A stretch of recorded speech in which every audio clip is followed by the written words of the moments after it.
ቁርአን ስቀራ ድምጼ አያምርም ብለህ የምታስብ ከሆነ ወይም ደግሞ ድምጽህን ለማሳመር ጥረት እያደረክ ከሆነ አሊያም ደግሞ የራስህን የአቀራር ዘይቤና የድምጽ ቃና ለማግኘት ካልቻልክና ምን ማድረግ እንዳለብህ ካላወክ ይህ ቪዲዮ ለነዚህ ሁሉ ችግሮች በአላህ ፍቃድ መፍትሄና ምላሾችን ይዞ መጥቷል። የዚህ ቪዲዮ መጨረሻ ላይ በእርግጠኝነት ቁርአን ስትቀራ አላህ ከሰጠህ ተሰጥኦ በተጨማሪ ድምጽህን ለማሳመር ምን ማድረግ እንዳለብህ ደረጃ በደረጃ የምታውቅ ይሆናል። ከዛ በፊት ግን በዚህ ዙሪያ ላይ አንድ የተሳሳተ አመለካከት አለ። እሱ ምንድነው? አላህ Subhanahu Wa Ta'ala ልዩ ተሰጥኦ ከሰጣቸው ሰዎች ውጭ ማንኛውም ሰው ድምጹን ማሳመር አይችልም። እነዚህ ሰዎች ብቻ ናቸው በአማረ መልኩ ድምጻቸውን አሳምረው ቁርአንን መቅራት የሚችሉት ይባላል። ይህ ግን ፈጽሞ ስህተት ነው። ምንም አይነት ድምጽ ይኖረው ማንኛውም ሰው ቁርአንን በአማረ መልኩ መቅራት ይችላል። ይህን ስል አንዳንዶቻችሁ ድምጼን እኮ አልሰማሁም እንዴት እንደሚያስጠላ ልትሉ ትችላላችሁ። ጥሩ፣ በመጀመሪያ ደረጃ ማወቅ ያለብን ነገር ቁርአንን በአማረ መልኩ ማንበብ የማይችል አንድም ሰው የለም። ሁሉም ማድረግ ይችላል። ሁሉም ቁርአንን በአማረ መልኩ ድምጹን አሳምሮ መቅራት ይችላል። ልዩነቱ የተግባር ሰው መሆኑና ያለመሆን ጉዳይ ነው።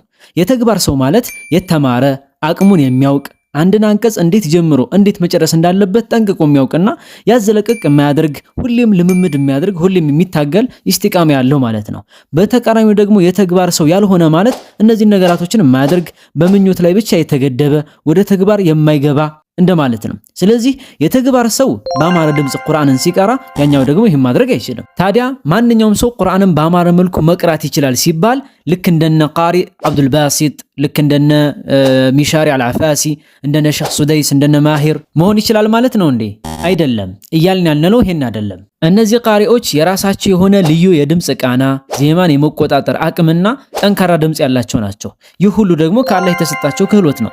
ስለዚህ ይህ አይነቱ ብቃት በልምምድና በትምህርት የሚመጣ ነገር አይደለም። እንደነሱ ይህ አይነቱ ክህሎት የተሰጠው ካልሆነ በስተቀር እነሱን መምሰል ወይም ደግሞ እነሱ እንዳደረጉት ማድረግ አይችልም። ሆኖም ግን ማወቅ ያለብን እነዚህ ቃሪዎች በዚህ ከአላህ በተሰጣቸው ስጦታ ብቻ አይደለም ይህ አይነቱ ድምጽ ሊኖራቸው የቻለው ይልቁንስ የተግባር ሰው በመሆናቸውና በጣም ጥረት በማድረጋቸው በመታገላቸው እንጂ ይህ ስጦታ ስለተሰጣቸው ብቻ ምንም ጥረት ሳያደርጉ ምንም ሳይታገሉ እዚህ ደረጃ ላይ መድረስ አይችሉም ነበር። ከአላህ መሰጠት ብቻውን በቂ አይደለም። ምክንያቱም ስንትና ስንት ሰዎች አሉ ጠንካራና አሪፍ ድምጽ ተሰጥቷቸው እያለ ቁርአንን ግን በአማረ መልኩ መቅራት ሳይችሉ ሲቀር ወይም ደግሞ የማይችሉ ሞልተዋል። ስለዚህ ስጦታንና ጥረትን መለየት ይኖርብናል። ከሁሉም በፊት ጥረት ማድረግና ትግል ማድረግ ወሳኝና ተቀዳሚ ነገር ነው። ስለዚህ ከአላህ የሚሰጥ የዚህ አይነት ስጦታ በትምህርት ወይም ደግሞ በልምምድ የሚገኝ ነገር አይደለም። ሆኖም ግን ድምጽን ማሳመር ግን በልምምድና በትምህርት የሚገኝ ነገር ነው። ታዲያ እንዴት ነው በአማረ ድምጽ ቁርአንን መቅራት የምንችለው? የራሳችን የሆነ ልዩ የድምጽ ቃናና ዜማስ እንዴት ነው ሊኖረን የሚችለው? ጥሩ፣ ይህንን በአላህ ፍቃድ በአምስት መንገዶች ወይም ደረጃዎች ማሳካት እንችላለን። እነዚህን ደረጃዎች ስቴፕ ባይ ስቴፕ ደረጃ በደረጃ እስከ መጨረሻው ድረስ ግን መከታተል ይኖርብናል። ምክንያቱም ይህን ቅደም ተከተል መከተል በጣም ወሳኝ ስለሆነ ሀያን ጀመሩ። የመጀመሪያ ደረጃ መሰረታዊ የተጅዊድ ዕውቀት ማዳበር ይኖርብሃል። ድምጽን እንዴት ነው የማሳምረው ከማለት በፊት መጀመሪያ መቀደም ያለበት ትክክለኛ የተጅዊድ ህግን የጠበቀ አቀራር አለኝ ወይስ የለኝም የሚለው ነው። ከዛ በኋላ ነው ስለ ድምጻችን ውበት ልናስብበት የሚገባው። በርካቶች የቁርአን አቀራራቸው የተሳሳተ ሆኖ እያለ ድምጻቸውን ለማሳመር ሲጣጣሩና ሲታገሉ ይስተዋላል። ይህ ከንቱ ልፋት ነው። ይልቁንስ ትክክለኛ የተጅዊድ አቀራር ለመቅራት ጥረት ባደረግን ቁጥር ይበልጥ ድምጻችን እያማረና እየተዋበ ይሄዳል። የራሳችን የምንለውን የራሳችን ልዩ የሆነ የድምጽ ቃናና ዜማም ደግሞ ልናገኝ እንችላለን። ስለዚህ ያለ ተጅዊድ ትክክለኛ ወይም ደግሞ ያማረ ድምጽ ማግኘት አይቻልም። አንድ ሰው ያለ ተጅዊድ እየቀራ ድምጹ ያምራል ሊባል አይችልም። ስለዚህ የመጀመሪያው ስቴፕ ድምጻችንን ለማሳመር ከፈለግን ቁርአንን በመንቀራበት ጊዜ በተጅዊድ አስተካክለን መቅራት ይኖርብናል። በዚህ አጋጣሚ በብዙዎቻችሁ ጥያቄ መሰረት የአንድ ወር የተጅዊድ ኮርስ አዘጋጅቼላችኋለሁ። ከጥቅምት 1 ጀምሮ የሚጀምር ይሆናል። ለመመዝገብ ስልክ ቁጥሩንና የቴሌግራም አድራሻውን ኮሜንት ላይ አስቀምጥላችኋለሁ። በዛ እየተመዘገባችሁ ኮርሱን መውሰድ ትችላላችሁ። በሁለተኛ ደረጃ በብዛት ማዳመጥ የምትወደውንና ወጥ የሆነ የአቀራር ስታይል ያለውን አንድ ቃሪ ምረጥ። ይህን ያልኩበት ምክንያት ምንድነው? እንደሚታወቀው በርካታ ቃሪዎች የተለያየ የድምጽ ስታይል በተለያየ ጊዜ የተለያዩ ስራዎች ላይ ይጠቀማሉ። ከዚህ ይልቅ ወጥ የሆነና በተለያዩ ስራዎች በሁሉም ስራዎች ማለት ይቻላል ወጥ የሆነ የድምጽ ቃና ያለውን ብትመርጥ መንገዱን ያቀልልሃል፣ ለመልመድም ብዙ አትቸገርም። ስለዚህ በዚህ መልኩ አንድ ቃሪ ከመረጥክ በኋላ የምታደርገው ነገር ምንድነው? በተደጋጋሚ ባገኘው አጋጣሚ በጣም ብዙ ጊዜ ይህን ቃሪ ማዳመጥ አብዛ። በተለይ ደግሞ በደንብ የምታውቀውንና የሚቀልህን ሱራ ደጋግመህ ማዳመጥህ በጣም ወሳኝነት አለው። እዚህ ላይ ከኛ ድምጽ ጋር የሚሄድና ተስማሚ ቃሪ እንዴት ነው መምረጥ የምንችለው የሚለውን በተመለከተ የቪዲዮ መጨረሻ ላይ የምናይ ይሆናል። በሶስተኛ ደረጃ እንግዲህ ለረጅም ጊዜ ይህንን ቃሪ በተደጋጋሚ ካዳመጥንና ጆሮአችን የድምጽ ቃናውን በደንብ ከለመደው በኋላ የምናደርገው ነገር ምንድነው? ከቃሪው ጋር አብረን መቅራት መጀመር ነው። ይህን ስናደርግ ደግሞ ቁርአንን ከፍተን በጎን ደግሞ ቃሪውን በመክፈት አብረን ከቃሪው ጋር እኩል እናነባለን። ድምጹን ከፍ ሲያደርግ ከፍ እናደርጋለን፣ ድምጹን ዝቅ ሲያደርግ እኛም ድምጹን ዝቅ እናደርጋለን፣ ሲያቆም እናቆማለን፣ ዝም ሲል ዝም እንላለን። በአጠቃላይ የሚጠቀማቸውን የአቀራር ዘይቤዎችን ተከትለን አብረን መቅራት መጀመር ይኖርብናል። በአራተኛ ደረጃ የምናደርገው ምንድነው? እንግዲህ ቃሪውን በተደጋጋሚ ያዳመጥን፣ ከዛ በመቀጠል ደግሞ ቃሪው ጋር አብረን እየቀራን ተለማመድን። ከዛ በመቀጠል የምናደርገው ምንድነው? ድምጻችንን ሪከርድ ማድረግ ነው። ያ ያዳመጥነውን የተለማመርነውን ያንን ሱራ ራሱ ነው ምንድነው የምናደርገው?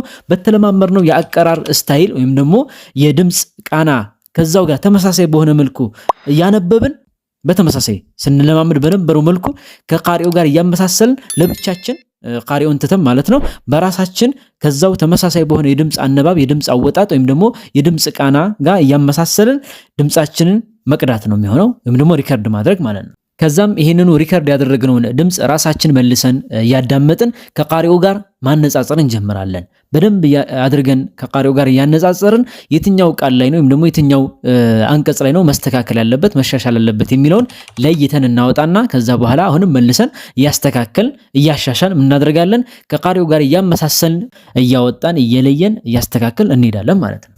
አምስተኛውና በጣም ወሳኙ ደረጃ ምንድነው? መተግበርና መቀየር ነው። ምን ማለት ነው? መተግበር ማለት ምን ማለት ነው?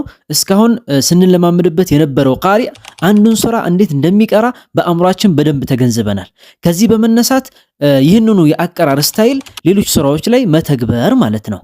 ለምሳሌ ሱረቱል ከህፍን ከሆነ የተለማመርነው በዛው ስታይል ቃሪኡን ሳናዳምጥ በራሳችን ሌሎቹን ሱራዎችን በዛው በተመሳሳይ አቀራርና ስታይል መቅራትና መለማመድ ሌሎቹ ሱራዎች ላይ መተግበር ማለት ነው።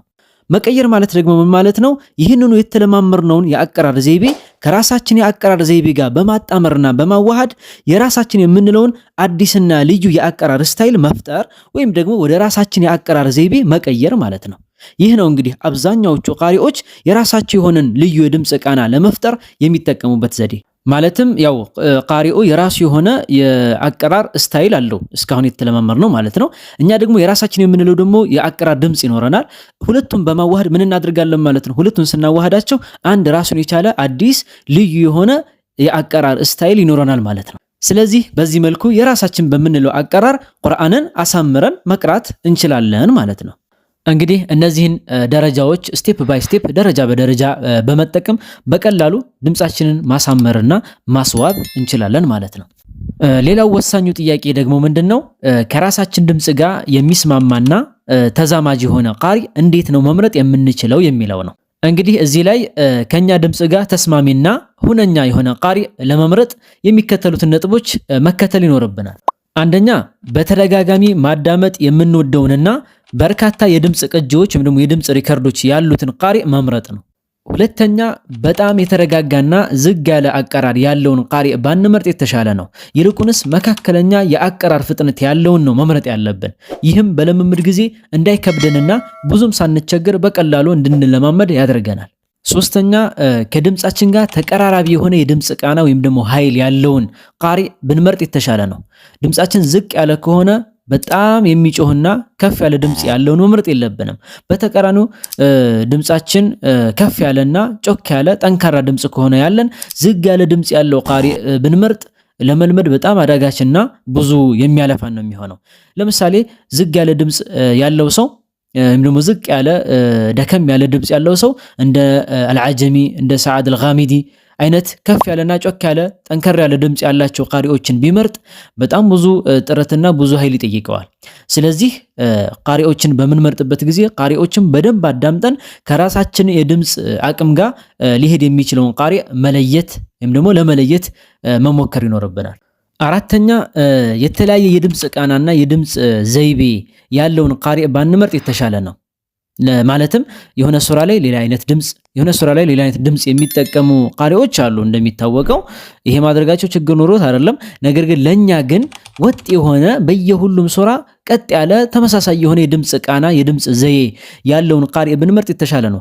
አለያ የተለያየ አይነት የድምጽ ቃና ያለው ቃሪን ብንመርጥ ለኛ ለመለማመድ በጣም አደጋች ነው የሚሆንብን፣ ረጅም ጊዜም ደግሞ እንዲፈጅብን ያደርጋል።